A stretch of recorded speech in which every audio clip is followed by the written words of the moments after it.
Hello दोस्तों, कैसे हो आप? सर हम अच्छे हैं सर। आप कैसे हैं? मैं भी बहुत अच्छा हूँ और मुझे उम्मीद है पढ़ाई बहुत जोर से चल रही होगी, ज़बरदस्त तरीके से चल रही होगी।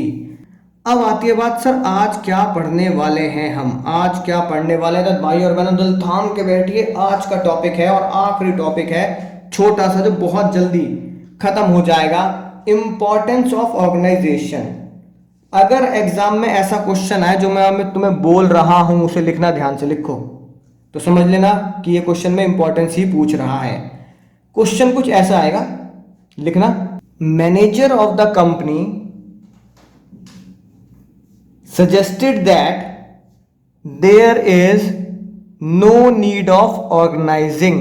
भैया ऑर्गेनाइजिंग की कोई जरूरत ही नहीं है, यानी कि ना एफएस बनाने की जरूरत, ना डीएस बनाने की जरूरत, ना डेलीगेशन ना डिसेंट्रलाइजेशन। ऑर्गेनाइजिंग के किसी प्रोसेस की जरूरत नहीं है। Do you agree? तो आप क्या लिखेंगे? No I don't agree. और एक्सप्लेन करने के लिए क्या, तो क्या लिखेंगे? एक्सप्लेन करने के लिए एफएस डी समझाएंगे नहीं, तो एक्सप्लेनेशन देनी पड़ेगी इंपॉर्टेंस ऑफ ऑर्गेनाइजेशन। ठीक है, तो एक्सप्लेनेशन में क्या देना है? Importance of organisation. राइट, तो हमें आज का टॉपिक यही पढ़ना है, what are the importance of organising, यानी ऑर्गेनाइजिंग करने के क्या फायदे हैं, क्या जरूरत है। तो देखो क्या लिखा है, इंपॉर्टेंस ऑफ ऑर्गेनाइजेशन मतलब क्रिएटिंग अ ऑर्गेनाइजेशन स्ट्रक्चर। यानी कि अगर मुझे ऑर्गेनाइजेशन स्ट्रक्चर बनाना है, यानी एफएस बनाना है या डीएस बनाना है, तो एफएस या डीएस बनाना जरूरी क्यों है ये जानना आज हमारे लिए जरूरी हो चुका है। तो ध्यान से देखेंगे क्यों जरूरी है, ठीक है ना। तो सबसे पहली इंपॉर्टेंस, राइट, सबसे पहले इंपॉर्टेंस, अगर मैं एफएस, अब तो बच्चों की बात है तो अपने आप समझ जाओगे, अगर मैं एफएस और डीएस बनाता हूं इससे क्या होगा? स्पेशलाइजेशन होगा। और बताओ अगर मुझे स्पेशलिस्ट काम करना है तो मुझे क्या बनाना पड़ता है? मुझे फंक्शनल स्ट्रक्चर बनाना पड़ता है अगर मुझे स्पेशलिस्ट होना है। तो ये लिखा है every person perform particular task, यानी फाइनेंस वाले फाइनेंस का काम कर रहे हैं, प्रोडक्शन वाले सिर्फ प्रोडक्शन का काम कर रहे हैं, रिपीटेटिव वही काम कर रहे हैं, तो वो उस प्रोडक्ट में क्या हो जाएंगे, उस प्रोसेस में क्या हो जाएंगे? स्पेशलिस्ट हो जाएंगे। ठीक है, यही बात आपके प्यार भरी नोट्स में लिखी है। Organising each individual assign a part to total work not the whole work. सबको छोटा छोटा काम दिया जाता है, सारा काम नहीं दिया जाता, तो उनकी स्किल्स के हिसाब से दिया जाता है, जिससे स्पेशलाइजेशन होती है और इससे हमारी एफिशिएंसी और इफेक्टिवनेस बढ़ जाती है। तो एग्जांपल क्या लिखेंगे? लिखेंगे इट इज, लिखो, it is the specialisation process which followed in functional structure. तो फंक्शनल स्ट्रक्चर हमें इस प्रोसेस में दिखाता है, लिख सकते हो for example functional structure. Importance end में पढ़ाने का यही लॉजिक है, क्योंकि आप पूरी की पूरी टॉपिक को पढ़ चुके होते हो तो आपको ये समझना बहुत आसान हो जाता है। अगला देखो, एक्सपेंशन एंड ग्रोथ। आपका स्ट्रक्चर पहले से ही आपको पता है कि मुझे कैसे बढ़ाना है। नया डिपार्टमेंट आप ऐड कर सकते हैं, उसी में ही नया एम्प्लॉय ऐड कर सकते हैं और नया प्रोडक्ट भी ऐड कर सकते हैं उछल उछल कर। ऐसा बताओ हमने कहाँ सीखा था? नलायकों, ऐसा हमने सीखा था डिविजनल स्ट्रक्चर। और मैंने आपको एग्जाम्पल में क्या बताया था? बोलो, मैंने आपको एग्जाम्पल में बताया था रिलायंस का एग्जाम्पल, याद आ रहा है? राइट, तो रिलायंस के एग्जाम्पल में मैंने आपको बताया था कि रिलायंस वालों को अपना होटल खोलना है ना, तो बिना टेंशन के वो एग्जिस्टिंग डिवीजन को छेड़े अपना होटल डिवीजन ऐड कर सकते हैं बिना किसी टेंशन के। तो ये हो गया हमारा एक्सपेंशन एंड ग्रोथ। देखो ये लिखा है फेसबुक की, है ना, पिक भी लग रही है। Sound organisation structure allow business to add more job, more department, even more product line. ठीक है, new geographical territories can be added to current area and operating and this will help increase customer base, sales and profit. अब Reliance का तो मैंने आपको example दिया था कि भी ऐसा रिलायंस वाले कर देंगे, तो पर रियल लाइफ एग्जांपल प्रेजेंटली क्या है? तो लिखो एक्सपेंशन एंड ग्रोथ का रियल लाइफ एग्जांपल। ठीक है ना, ध्यान से लिखेंगे भाइयों और बहनों। ठीक है, बेस्ट एग्जांपल इसका है विप्रो। क्या है? विप्रो, विप्रो कंपनी है ना, आपने सुनी होगी।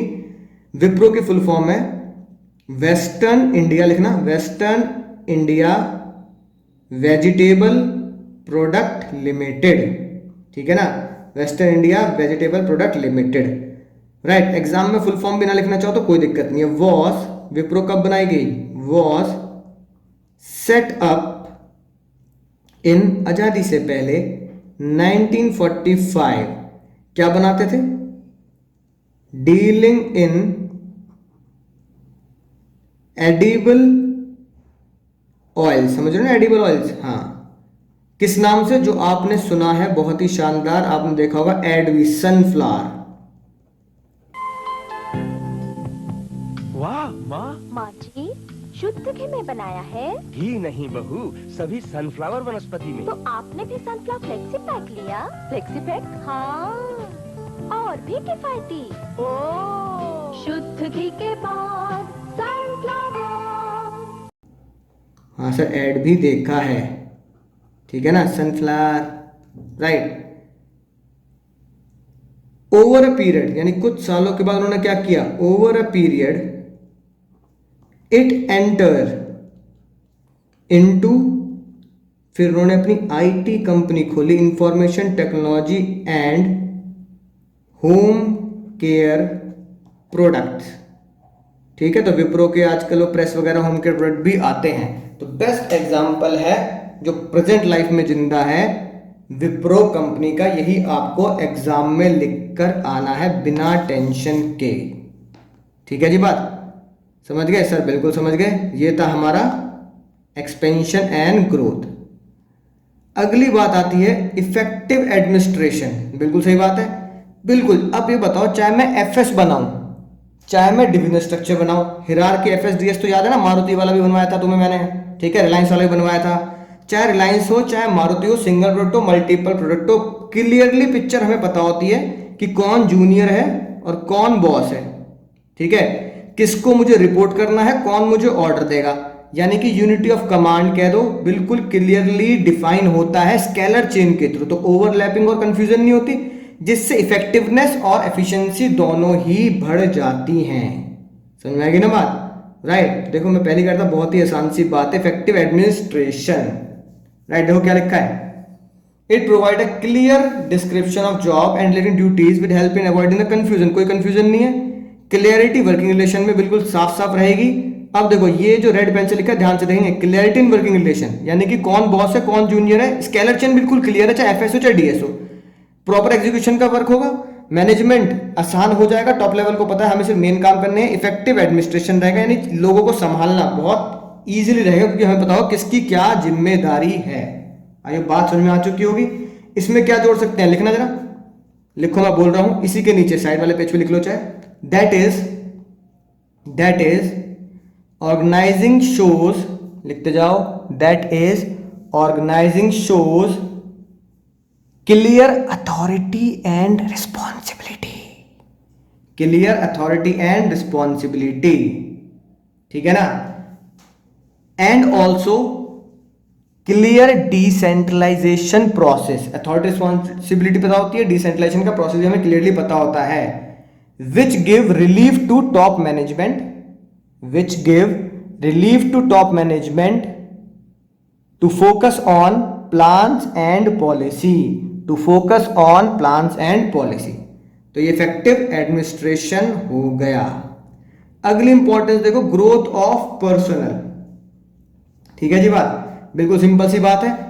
ऐसा पता कब होगा, जब आप डेलीगेशन करोगे तो रूटीन के काम, छोटे मोटे काम करने की आदत हो जाएगी इन अंकल जी को, है ना, राइट। और जब आप डिसेंट्रलाइजेशन करोगे तो मैनेजर जो होंगे, जिससे आपने इंडिपेंडेंट, और क्वेश्चन में मैंने बताया ऑटोनॉमी दे दोगे, तो उनको पता होगा भाई पूरी जिम्मेदारी मेरे ऊपर है, इस डिपार्टमेंट की, इस कंपनी की, इस ब्रांच की, तो मुझे उसे टॉप पे लेके जाना है। इससे उनकी पर्सनल ग्रोथ हो जाएगी।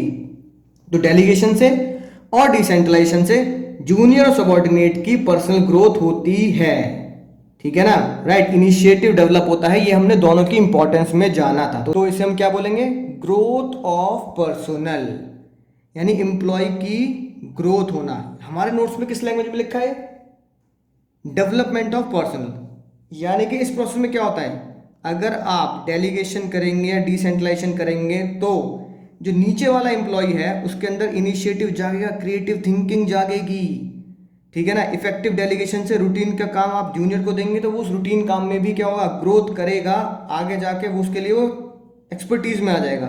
अपॉर्चुनिटी और स्किल्स होगी, है ना, डेवलप होंगे, utilise skills, to do complex task को भी आप फिर रूटीन काम के थ्रू अपने जूनियर को सौंप सकते हैं कि भाई मुश्किल काम जरूर है पर मुझे पता है तू जरूर कर लेगा, ठीक है ना। Managers also use their time to develop the new method for growth and innovation. फिर जो मैनेजर होंगे जिसको आपने डेलीगेशन दिया है, फिर वो नए नए एक तरीके निकालेगा, न्यू इनोवेशन निकालेगा, और डिसेंट्रलाइजेशन में भी नीचे वाले को पूरा मौका मिलता है अपने बिजनेस को, ब्रांच को संभालने का। अरे पतलू खाली पीली मेरे दिमाग की बत्ती नहीं जलती, खाली पेट समोसे कहाँ हैं है कि बात। तो भैया समोसे खाओ, दिमाग की बत्ती जलाओ, तो नीचे वाले लोगों की दिमाग की बत्ती जल जाएगी। ऑप्टिमम यूटिलाइजेशन ऑफ रिसोर्स, और इसके बारे में तो मैं तुम्हें पहले भी कई बार बता चुका हूँ। पहले 8 के 8 चैप्टर में आंख बंद करके इंपॉर्टेंस में ऑप्टिमम यूटिलाइजेशन ऑफ रिसोर्सेज लिख देना, बस उस चैप्टर के हिसाब से मोल्ड कर देना। अब जैसे मुझे बताओ ऑर्गेनाइजिंग में क्या करते हैं। ऑर्गेनाइजिंग में मेन काम है हमारा फंक्शनल स्ट्रक्चर बनाना और डिविजनल स्ट्रक्चर बनाना, यानी कि स्केलर चेन को प्रॉपर्ली डिजाइन करना। तो जब मैं स्केलर चेन डिजाइन कर लूंगा तो मेरे पास वेल डिफाइंड अथॉरिटी रिस्पॉन्सिबिलिटी होगी, मुझे पता होगा मेरा बॉस कौन है, मुझे पता होगा मेरा जूनियर कौन है। हायरार्की बन रही होगी ना, चाहे आप मारुति वाली चेक कर लो, चाहे आप रिलायंस वाली चेक कर लो, हायरार्की बन रही है। आपको पता है बॉस कौन है, जूनियर कौन है, हर एम्प्लॉय को इस बात की नॉलेज होगी, उसका रोल क्या है, उसकी ड्यूटी क्या है, उसकी जिम्मेदारी क्या है, ठीक है। जिससे क्या होगा, जिसका काम उसी को साझ है, जो जिसका काम होगा वही करेगा, डुप्लीकेशन नहीं होगी, कंफ्यूजन नहीं होगी, बिल्कुल सिंपल, किसकी तरह, यूनिटी ऑफ कमांड की तरह, ठीक है। तो देखो ये बात लिखी है optimum utilisation of resources, same to same लिखा है, ठीक है। Avoid overlapping, avoid duplication of work, preventing confusion, minimum wastage, hence organising lead to proper usage of man money material, यानी कि 3 M's का प्रॉपर भरपूर यूटिलाइजेशन, ठीक है, लिख सकते हैं ना। इंपॉर्टेंस को पढ़ते हुए बस एक बात ध्यान रखो कि मैं एफएस और डीएस क्यों बनाता हूं, एफएस और डीएस बनाने के फायदे क्या है, उसकी जरूरत क्या है, एफएस डीएस की जरूरत क्या है, मेनली तो ये समझना है, राइट। और फिर उसके बाद आता है भैया एडॉप्शन टू चेंज, यानी कि डायनामिक होना, ठीक है ना, डायनामिक बनना।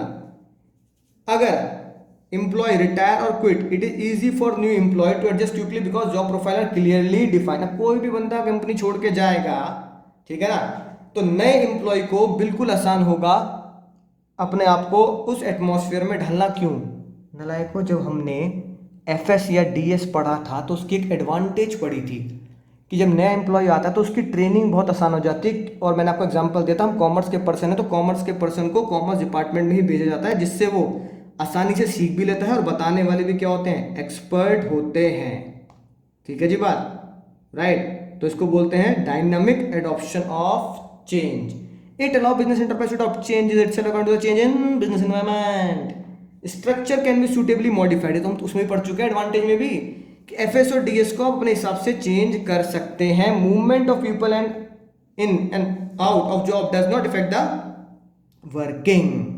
समझ में आ गई ना बात, तो ये बात हम समझ चुके हैं, राइट। और आखिरी आता है, ठीक है, बेनिफिट ऑफ स्पेशलाइजेशन हो गया था, क्लियरिटी इन वर्किंग रिलेशन, यानी सेम बात है जो दूसरे पॉइंट में भी बिल्कुल क्लियर है। यानी कि क्या, आपका जब ये स्ट्रक्चर बना होगा, जैसे बन रहा है ना, देखो ग्रे ब्लू, अब पता होगा कि भैया रेड के नीचे 3 है, उनके नीचे हर एक के नीचे 3 है, ये सीईओ हो गए, ये फाइनेंस हो गए, प्रोडक्शन हो गया, मार्केटिंग में उसके लिए 3 है। अगर सबको इन तीनों को और ब्लू वालों को पता है कि मेरे नीचे जूनियर कौन है और मेरा बॉस कौन है, तो भैया उनको क्लियर रिलेशनशिप पता है वर्किंग की। सीईओ कहेगा भाई ब्लू वाले से तू बता, ब्लू वाले नीचे बोलेगा बता भैया प्रोडक्शन कब तक होगा। It is called clear working relation. Hierarchy में एफएसडीएस बनाने में वर्किंग रिलेशन बिल्कुल क्लियर कट दिखाई देती है, इसे हम बोलते हैं जो रेड पेन से लिखा है, clear line of communication and specifies who is to report to whom and remove confusion in transfer of information। किसकी बात किसको देनी है, किसको रिपोर्ट करनी है, हमें क्लियरली पता होता है। आई होप इंपॉर्टेंस आपको बहुत अच्छे से समझ में आ चुकी होगी, कोई कंफ्यूजन नहीं होगी। क्वेश्चन हम कर चुके हैं लगभग सारे, जो रिपीटेड क्वेश्चन हैं आपके बुक में उन्हें आप ध्यान से करेंगे और वो आसानी से हो जाएंगे। बस एक बात ध्यान रखना, राइट, जो टॉपिक नहीं है वो क्वेश्चन आपको कंसीडर नहीं करने। अब जब मैंने ये पढ़ाया तो एक बच्चा मेरे पास आया, कह रहा है सर सच बात बताऊं, पढ़ लिया पूरा ऑर्गेनाइजिंग, ज़बरदस्त तरीके से समझ में आ गया। लेकिन जब आपने इंपॉर्टेंस बताई ना तो मुझे एक बात समझ में आ गई। मैंने कहा क्या भाई ऐसी क्या बात हो गई? उसने कहा सर सारी की सारी इंपॉर्टेंस पढ़ ली हमने। सर सारी इंपॉर्टेंस, सच बता रहा हूँ मैं, गप है। मैंने कहा क्या कह दिया है? वो कह रहा सही कह रहा हूँ सर, सारी इंपॉर्टेंस गप है। ठीक है, अब देखो ये कोड किसका है? अब ये कोड है नलायको इंपॉर्टेंस का, इसलिए क्या वर्ड डाला? इंपॉर्टेंस। इंपॉर्टेंस का कोड है। तो सारी किसकी इंपॉर्टेंस? चलो लिख लो, सारी ऑर्गेनाइजिंग की इंपॉर्टेंस गप है, तो याद हो जाएगा ऑर्गेनाइजिंग की इंपॉर्टेंस का है। एस से क्या बनेगा? स्पेशलाइजेशन। ठीक है जी, बात कोई टेंशन नहीं है। ए से क्या बनेगा? एडॉप्ट चेंज, डायनामिक होना। सर कोई टेंशन नहीं है। आर से क्या बनेगा? रिलेशनशिप। ठीक है जी बात। ई से क्या बनेगा? Effective management, right, effective management. गप के जी से क्या बनेगा? सोचो, ग्रोथ, सबसे आखिरी पॉइंट। ठीक है ना। यू से क्या बनेगा? यूटिलाइजेशन ऑफ रिसोर्सेज, यानी कि जिसे हम बोलते हैं optimum utilisation, utilisation of resources. और पी से क्या बनेगा? डेवलपमेंट ऑफ पर्सोनल, यानी कि पर्सनल डेवलपमेंट। तो आई होप सारे के सारे पॉइंट कवर हो चुके हैं। तो उम्मीद है ये चैप्टर आपको बहुत शानदार तरीके से समझ में आ चुका होगा। तो चलिए मैं मिलूंगा आपको एक नए चैप्टर में, एक नई कहानी, एक नई उम्मीद के साथ, जो हमें लेके जाएगा 100 में से 100 की तरफ। तो तब तक